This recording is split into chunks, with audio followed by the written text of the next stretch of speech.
नमस्कार good morning. आज जुलाई 8 तारिख बुधवार। आज दिन भरी अनेक बड़ गुरुत्वपूर्ण खबर गुड़िक आसीचे। तेबे आसंतु आज सकाळ आसीथिबा 20टी बड़ खबर उपरे नजर पकाइबा। नंबर 1 क्याशलेस हेबो जमी किणा बिका। एणिकी राज्य में संपूर्ण क्याशलेस हेबो जमी किणा बिका प्रक्रिया। गोटे भी टंका नगद कारोबार हेबो नहीं। जमी पंजीकरण कार्यालय को दलाल मुक्त करने को एभली निष्पत्ति नैचंती राज्य सरकार। एने राजस्व मंत्री सुरेश पुजारी सूचना देइचंती। पूर्वर 15,000 जाए क्याश कारोबार हेउथिला। एहा सहित एणिके जमी पंजीकरण करने को आउ बारंबार रजिस्ट्रेशन ऑफिस को आसीबा को पड़िबनी। केवल जमी मालिक चिन्हट पाई ऑफिस जिबाको हेबो। रजिस्ट्रेशन पर दलिल मध्य ऑनलाइन रे पाइबे। ए नै राजस्व विभाग पक्षर खूब शीघ्र एसओपी आसीबो।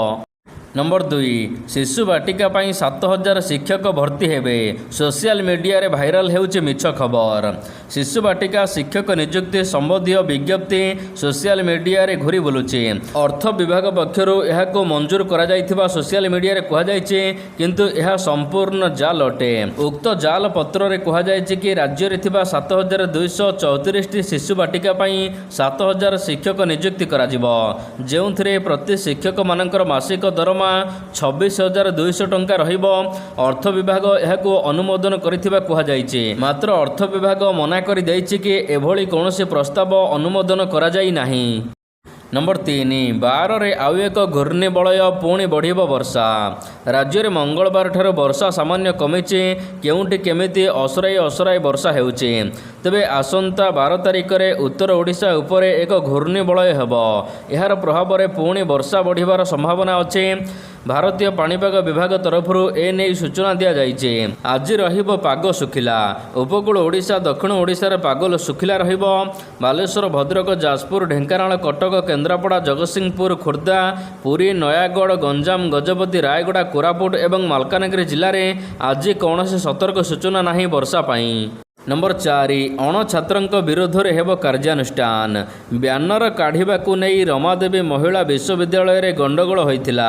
एहाको केन्द्र करी किछि अणछात्र कैंपस मध्य को प्रवेश करी कुलपति ऑफिस आगे गंडगोल करथिले।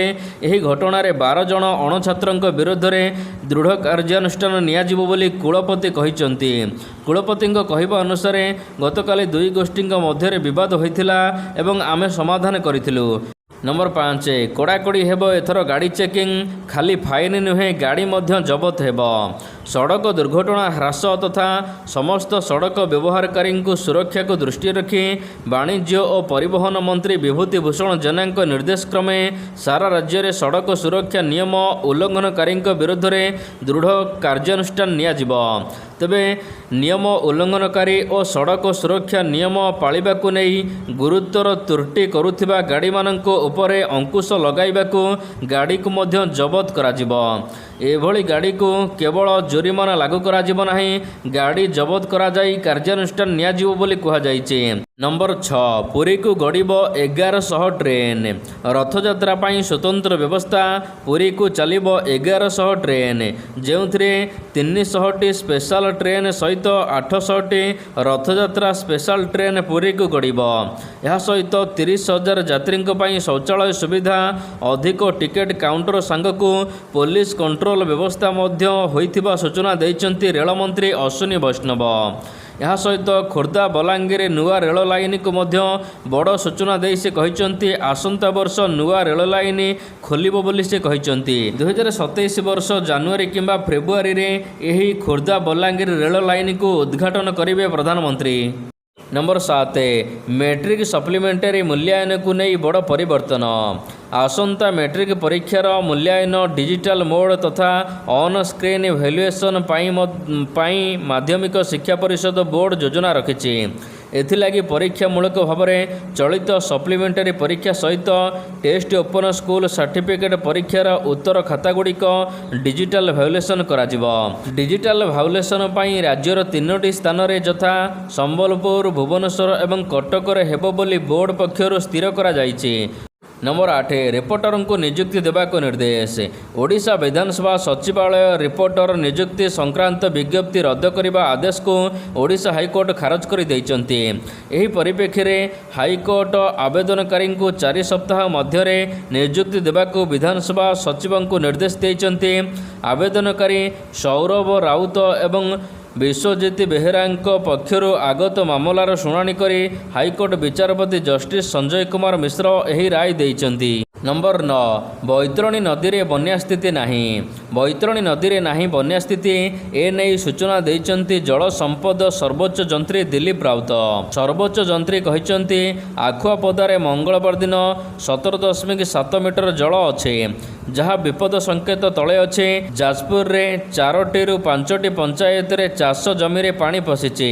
घाई नुहे बरं ड्रेन पानी अटकाइबा को बंधा जाइथिबा बंध देई पानी जाउचे। नुआ सुइज गेट योजना करा जाइचे। मथुरापुर यह सहित कंटपड़ारे सुइज गेट निर्माण करा जिवो।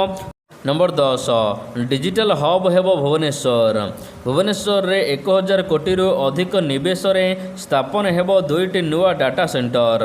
बढ़िबो निवेश सृष्टि हेबो नुआ सुजोग। राज्य सरकार भुवनेश्वर को डिजिटल हब करने को पदक्षेप नेउचंती। भुवनेश्वर रे 1000 कोटी रु अधिक निवेश रे 2टी डाटा सेंटर स्थापन करा जिवो। नंबर 11 स्कूल भित्तिभूमि विकास को नुआ गति देउचंती राज्य सरकार। स्कूल भित्तिभूमि विकास को 7.29 कोटी अनुमोदन मिली। पंचसखा शिक्षा सेतु पक्षर 23टी जिले में 609टी स्कूल विकास प्रकल्प मंजूर मिली। राज्य सरकार तरफ स्कूल भित्तिभूमि गुड़िक मजबूत करने को 7.29 कोटी टंका अनुमोदन करा जाइछि। नंबर 12 छेली चाष करने को राज्य सरकार क्षुद्र यूनिट पाई सरकारी सहायता प्रदान करुचंती 50 ରୁ 60%। क्षुद्र यूनिट छेली पालन को प्रोत्साहन 1+1 छेली यूनिट पाई सहायता राज्य सरकार घोषणा करिचंती। हिताधिकारी माननकु मिलुचे 50% ରୁ 60% पर्यंत सहायता। क्षुद्र और नाममात्र चाषी जीविका सुनिश्चित करुचंती राज्य सरकार। जदि आपण छेली चाष करने को चाहूँगी एथिपाई आपण 10+1 छेली यूनिट आरंभ करें। सबुठारु कम रे आपण मानकु एही यूनिट पाई 50 ରୁ 60% सहायता राज्य सरकार देवे। नंबर 13 कमिटी गठन कले सरकार। विभिन्न दाबी नहीं डाक्तरों पक्षर आंदोलन करा जाइथिला। Odisha medical service association OMSA पक्षर उठा जाइथिबा विभिन्न दाबीर तर्जुमा पाई सरकार एबे कमिटी गठन करिसंती। अर्थ विभागर प्रमुख सचिवों अध्यक्षतार एक अंतर विभागीय कमिटी गठन होइचे। कमिटी अर्थ विभागर प्रमुख सचिव अध्यक्षता करुथिबा बेले सदस्य भाव में साधारण प्रशासन और जन अभियोग विभागर प्रमुख सचिव एथिरे अछंती। नंबर 14 आसिला ब्यूटी शव व्यवच्छेद रिपोर्ट। कटक चाउलियागंज थाना ASI ब्यूटी महांती मृत्यु मामला रे एबे शव व्यवच्छेद रिपोर्ट आसीचे। एथिरे ASI मैडम को मृत्यु श्वासरुद्ध होइथिबा नै उल्लेख रहिছে। शुक्रवार दिन विलंबित राति रे ASI निज थाना भितर थिबा डोर रूम रे आत्महत्या करथिले। ब्यूटी महांती काहेकि एभली चरम निष्पत्ति नेले एहार स्पष्ट तथ्य सामना को आसी नथिबा बेले स्वतंत्र टीम घटनार तदंत करुची।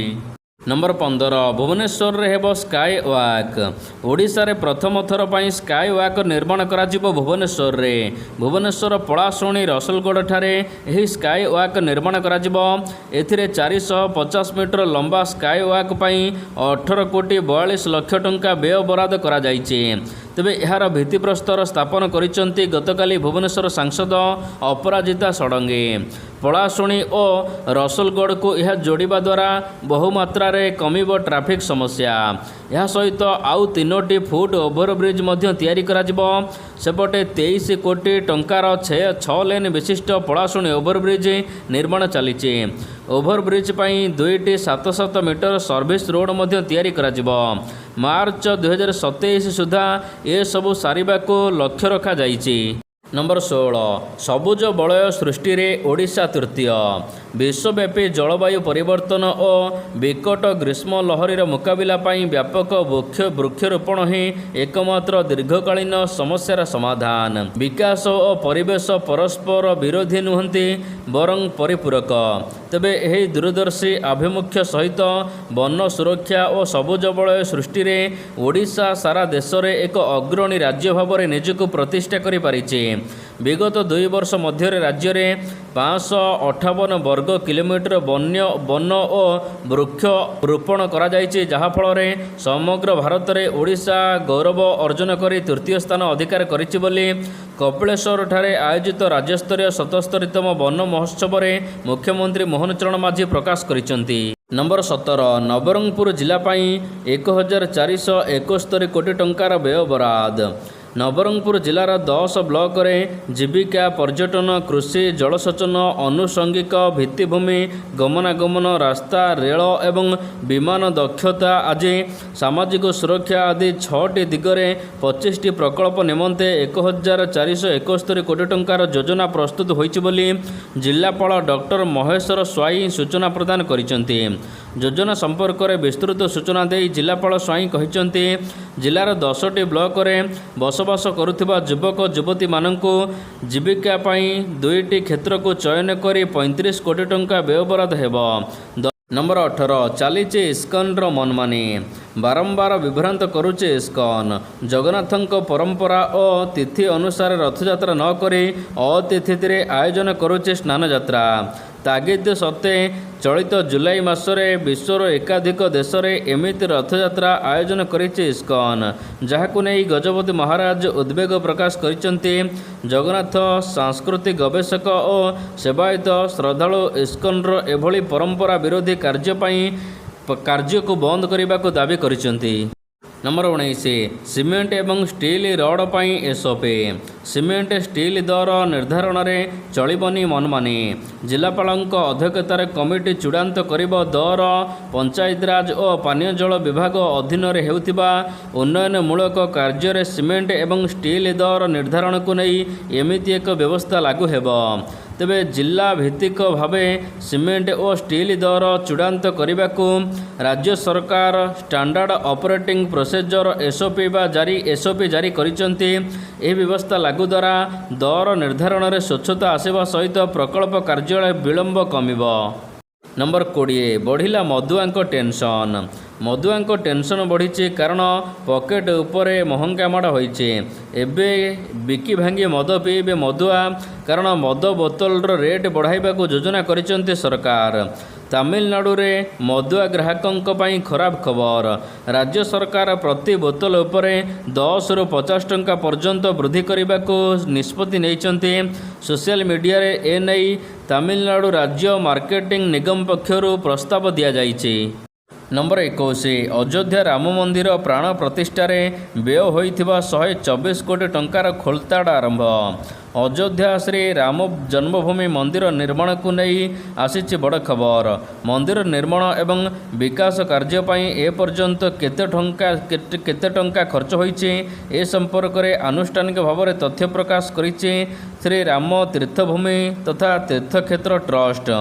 निकटरे दान अर्थ हेरफेर को नहीं अभियोग पर विवाद उपजिथिबा बेले ट्रस्ट निजर आर्थिक स्वच्छता प्रमाण करने को यही बड़ आय व्ययर हिसाब देइछि।